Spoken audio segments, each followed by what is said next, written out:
తాకట్లో ఉన్న బంగారాన్ని విడిపించి ఆ రోజున మార్కెట్ ధర కట్టి మిగిలిన డబ్బును మీకు అందిస్తుంది Kommuri gold. Avis vascular centre మన దేశంలోనే the best varicose vein hospital. నమస్కారం అండి, నేను డాక్టర్ మోహ శ్రీనివాస్ మాట్లాడుతున్నానండి. నేను కార్డియాలజిస్ట్ని. ఈ మధ్య ఒక వార్తాంశం నేను చూడటం జరిగింది. ఏప్రిల్ 10వ తారీఖు 2026న ఒక వార్తాంశం, ఇంట్రెస్టింగ్ వార్తాంశం వచ్చింది. ఏంటంటే నాగ్పూర్లో ఒక 23 ఏళ్ల ఫార్మసీ స్టూడెంట్, ఫిజియోథెరపీ కాదు ఫార్మసీ స్టూడెంట్, అతని పేరు ఓం భుయార్. అతను జిమ్కి వెళ్ళి తీవ్రంగా ఎక్సర్సైజ్ చేశాడు. డెడ్ లిఫ్ట్స్ అంటారు. డెడ్ లిఫ్ట్స్ అంటే ఇట్లా బట్టి బరువు తీయడం, ఒంగుని బరువు తీసుకుని నుంచోవడం. డెడ్ లిఫ్ట్స్ అంటే కాళ్ళకి మంచిది అంటారు. చాలా మంచి ఎక్సర్సైజ్. అది మామూలుగా చేశాడు. చేసిన తర్వాత ఇంటికి వెళ్ళి ఒక అరగంట 30 గంటలో అతను కళ్ళు తిరిగి పడిపోయాడు. ఆపస్మారక స్థితిలో అన్కాన్షియస్గా పడిపోయాడు. ఇతని తల్లి ఒక ట్రైన్డ్ నర్స్ ఆవిడ. సో ఆవిడ వెంటనే పరీక్ష చేసి చూసి ఇది ఏదో తేడాగా ఉందని చెప్పేసి ఆవిడ హాస్పిటల్కి తీసుకెళ్ళడం జరిగింది. హాస్పిటల్లో వాళ్ళు గమనించింది ఏంటంటే ఇతనికి కుడి పక్క చెయ్యి కాలు సరిగ్గా పనిచేయట్లేదు అని చెప్పేసి వాళ్ళకి అర్థమైంది.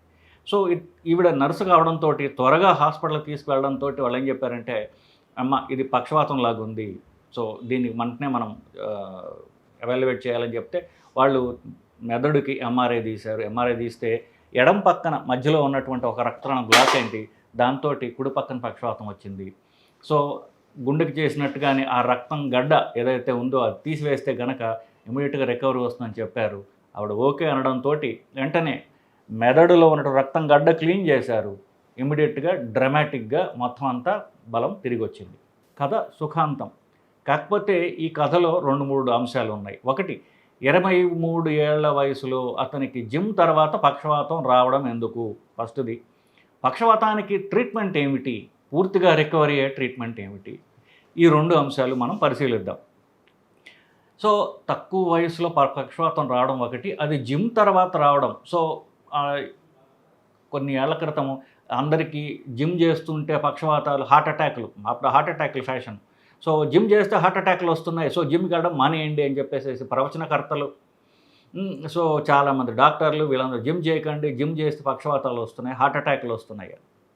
దాని మీద ఇప్పుడు మనం మాట్లాడదాం. ఇదంతా కూడా ఇంట్రడక్షన్ మాత్రమే. సో 2001 నుంచి 2006 దాకా 390 పేషెంట్లని అమెరికాలో 3 అతిపెద్ద నరాల ఫెసిలిటీస్ ఉన్నటువంటి, ఆల్మోస్ట్ ప్రపంచంలో ది బెస్ట్ 3 హాస్పిటళ్ళు, వీళ్ళలో 390 పేషెంట్లని వాళ్ళు స్టడీ చేయడం జరిగింది. ఈ పక్షవాతాలు వచ్చిన వాళ్ళల్లో, తక్కువ వయసులో పక్షవాతాలు వచ్చిన వాళ్ళల్లో ఎక్సర్సైజ్ వల్ల పక్షవాతాలు వస్తున్నాయా అని చూస్తే వాళ్ళకి 5% మాత్రమే. ఆల్మోస్ట్ 400 మందిలో 390 మందిలో టు బీ ప్రిసైజ్ 5% మందికి మాత్రమే వ్యాయామం వల్ల పక్షవాతం వస్తుంది. మిగతా వాళ్ళందరికీ కూడా పక్షవాతం వ్యాయామం తర్వాత కానీ రావడం జరగట్లేదు. సో అది ఫస్ట్ పాయింట్. ఏమిటి? ఇది 95% రాదు, 5% మాత్రమే వస్తుంది. ఈ 5% వచ్చిన వాళ్ళలో ఎందుకు వచ్చింది అనేటటువంటిది వాళ్ళు స్టడీ చేయగా వాళ్ళకేం తెలిసింది, పెద్దగా అలవాటు లేకుండా ఇంట్లో కూర్చుని హ్యాపీగా యూట్యూబ్లు అవి చూసుకుంటూ, సినిమాలు చూసుకుంటూ, నార్మల్ మనుషులు సడన్గా ఒకరోజు మోహ శ్రీనివాస్ వీడియో చూసి నేను ఎక్సర్సైజ్ చేసేయాలని తీవ్రమైనటువంటి ఆవేశంతో జిమ్కి వెళ్ళిపోయి తెగ ఎక్సర్సైజ్ చేస్తే వస్తున్నాయి. దీనికి ప్రాబ్లం మోహ శ్రీనివాస్ వీడియో కాదు, ఆవేశం మెల్లగా పెంచుకోకపోవడం. సో అన్ట్రైన్డ్ ఇండివిడ్యువల్స్ ఎవరైతే ఎక్సర్సైజ్ అలవాటు లేదో వాళ్ళని ఈ స్టడీ చేశారు. Coming back to the study, ఆ 390 మందిని స్టడీ చేసి వాళ్ళకి ఏమి తెలిసిందంటే, ఈ 5,000 మందిని, ఈ 5% మందిని వాళ్ళు స్టడీ చేయగా వాళ్ళకి ఏం తెలిసింది, వీళ్ళలో ఎక్సర్సైజ్ చేసిన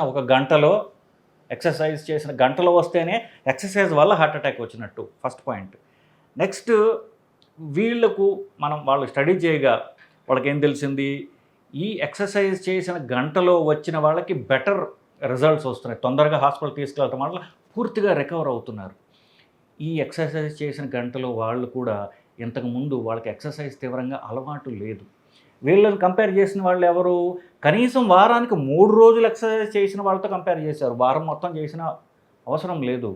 పూర్తిగా ఎక్సర్సైజ్ అలవాటు లేని వాళ్ళు కనీసం వారానికి 3 రోజులు ఎక్సర్సైజ్ చేసిన వాళ్ళతో కంపేర్ చేసి చూడగా కనీసం వారానికి 3 రోజులు ఎక్సర్సైజ్ చేసిన వాళ్ళలో పక్షవాతాలు, హార్ట్ అటాక్స్ తగ్గాయి.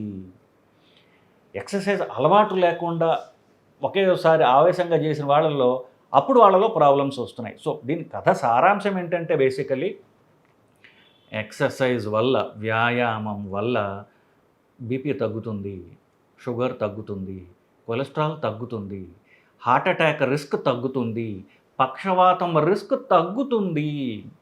సో నిజంగా మనం చెప్పుకోవాలంటే వ్యాయామం వల్ల ఈ రిస్కులు తగ్గుతాయి. అలవాటు లేకుండా పరీక్షలు చేసుకోకుండా వ్యాయామం చేసిన వాళ్ళలో ప్రాబ్లమ్స్ వస్తున్నాయి.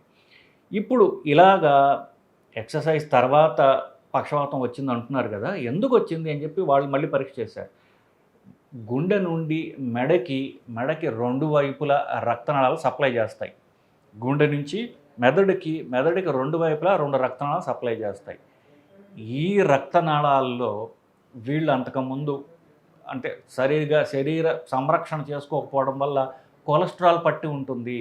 యూజువల్గా వంశపారంపర్యంగా కూడా వస్తుంది. మెడ రక్తనాళాల్లో కొలెస్ట్రాల్ పట్టి ఉన్నట్లయితే ఎక్సర్సైజ్ చేసినప్పుడు ఈ కొలెస్ట్రాల్ చిన్న ముక్క మెదడుకు పోతుంది. సో ప్రాబ్లం ఎక్సర్సైజ్ కాదు, ప్రాబ్లం మెడ రక్తనాళాల్లో ఉన్నటువంటి కొలెస్ట్రాల్ పేరుకుని పోవడం.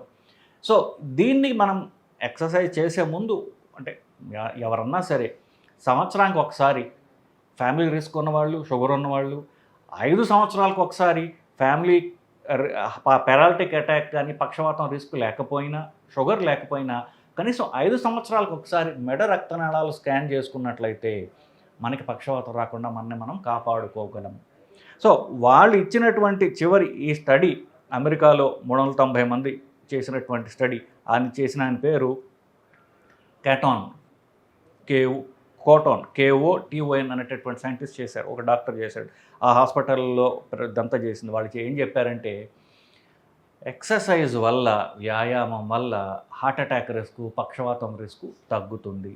కానీ మీరు ఎప్పుడైతే ఎక్సర్సైజ్ మొదలు పెట్టుకున్నారో బేసిక్ పరీక్షలు చేయించుకోండి, మెడ రక్తనాళాలు ఎట్లా ఉన్నాయో చూసుకోండి, గుండె ఎట్లా ఉందో చూసుకోండి. చూసుకున్న తర్వాత ఎక్సర్సైజ్ మీద గ్రేడెడ్గా చేయండి. ఒకే రోజు ఆవేశంగా మన కథ హీరో చేసినట్టుగా డెడ్ లిఫ్ట్లు, 1 గంటకి డెడ్ లిఫ్ట్లు చేస్తే అది హెవీ ఎక్సర్సైజ్ అవుతుంది. దానివల్ల ఎస్పెషల్లీ కాలు సంబంధించిన ఎక్సర్సైజ్లు చేస్తే బీపీ పెరుగుతుంది. ఎక్సర్సైజ్ అలవాటు ఉందనుకోండి, శరీరానికి అది అలవాటై ఉంటుంది. సో అది శరీరం బీపీ పెరిగినా కూడా అది హ్యాండిల్ చేస్తుంది, కాంప్లికేషన్ చూసుకుంటుంది. సరి కదా. ఫ్యూచర్లో మనకి కొలెస్ట్రాల్ పెరగకుండా చూసుకోవడం, మెడలో కొలెస్ట్రాల్ ఉంటే దాన్ని స్టెబిలైజ్ చేయవన్నీ కంటిన్యూస్గా రోజు బాడీ ఎక్స్పోజ్ అవుతుంది అనుకోండి, అప్పుడు దానికి కాంప్లికేషన్లు రాకుండా అది గట్టిబడి మిమ్మల్ని కాంప్లికేషన్స్ కాపాడుతుంది. కాంప్లికేషన్లు రావు. నిజానికి దీన్ని మనం అర్థమైన రీతిలో చెప్పుకోవాలంటే శరీరో రక్షతి రక్షితః.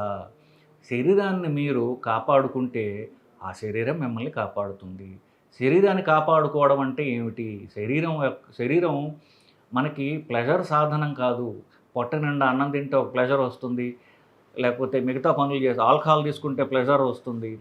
సో ఈ ప్లెజర్ కావడానికి శరీరాన్ని వాడుకోకండి. శరీరాన్ని జాగ్రత్తగా మెయింటైన్ చేయండి. శరీరాన్ని మీరు జాగ్రత్తగా వాడుకుంటే శరీరం మీకు సహకరిస్తుంది. శరీరో రక్షతి రక్షితః.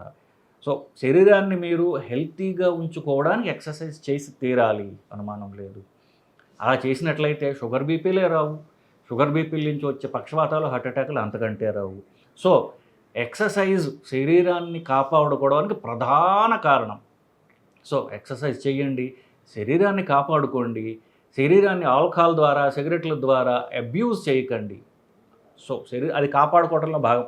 ఎక్సర్సైజ్ చేయటం అనేది శరీరాన్ని మీరు జాగ్రత్తగా కాపాడుకోవడంలో ప్రధానమైనటువంటి భాగం. మీరు మంచి బట్టలు వేసుకోక్కల్లా, నగలు పెట్టుకోక్కల్లా, సూట్లు బూట్లు వేసుకోక్కల్లా, మంచి శరీరం, అందమైన శరీరాన్ని మీరు బిల్డ్ చేసుకుంటే అదే మీకు అందాన్ని ఇస్తుంది. సో ఇది చేస్తే ఎక్సర్సైజ్ వల్ల పక్షవాతాలు రావడం కాదు, ఎక్సర్సైజే మిమ్మల్ని పక్షవాతాల నుంచి, హార్ట్ అటాక్ల నుంచి కాపాడుతుందండి. ఇది ఈ యొక్క వీడియో యొక్క సందేశం. నమస్కారం.